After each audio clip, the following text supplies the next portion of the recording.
యజ్ఞ భేదములు. అగ్నియందు హవనం చేయబడే తంతు అగ్ని యజ్ఞమనబడుతుంది. ఇంద్రాది దేవతలను ఉద్దేశించి చేసేది దేవయజ్ఞం. వేదాధ్యయనమే బ్రహ్మయజ్ఞం. అగ్నియందుగాక ఇతర దేవతలను ఉద్దేశించి చేసే యజ్ఞాలు కూడా ఉన్నాయి. సర్వేశ్వరుడైన శివుడు కాల విభాగంలో 7 వారాల్ని నిర్ణయించాడు.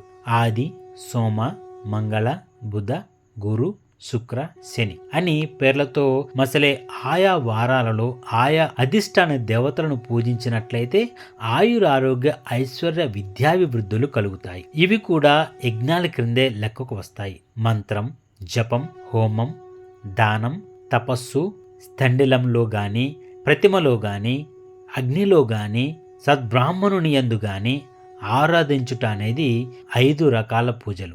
ఇవి మొదటి దానికన్నా రెండవది, రెండవ దానికన్నా మూడవది, అన్నిటికన్నా ఆఖరుదే ఉత్తమమైనది. కళ్ళ జబ్బులు పోవడానికి, తలపోటు తగ్గటానికి, కుష్టు వ్యాధికి శమించడానికి సూర్యుడిని ఆరాధించి బ్రాహ్మణులకు భోజనాలు పెట్టాలి. మన ప్రార్థనా శక్తి కన్నా ప్రారబ్ధలమే ప్రబలమైపోయినప్పుడు 3 సంవత్సరాల పాటు వరుసగా ఆరాధిస్తూనే ఉండాల్సి వస్తుంది. అసలు గృహస్థు అనేవాడు శుభకార్యాలకు ముందుగా, అశుభకార్యాలకు తర్వాత, నెలకు 3 సార్లు వచ్చే తన జన్మ నక్షత్రం యుక్త దినాలలోనూ ఈ సూర్యాదులందరినీ ఆరాధించాలి. ఇది కూడా నియమం ప్రకారం పద్ధతిగా చేస్తే యజ్ఞంగానే పరిగణించబడుతుంది. అంతదాకా ఎందుకు? అప్పుడు నేను చెప్పిన యజ్ఞం గురించి ఆ విషయాలు చదివినా విన్నా కూడా వాళ్ళకి దేవయజ్ఞం చేసిన ఫలం లభిస్తుంది అని ఆగాడు సూత మహాముని. ఈ కథ మీకు ఎలా అనిపించింది?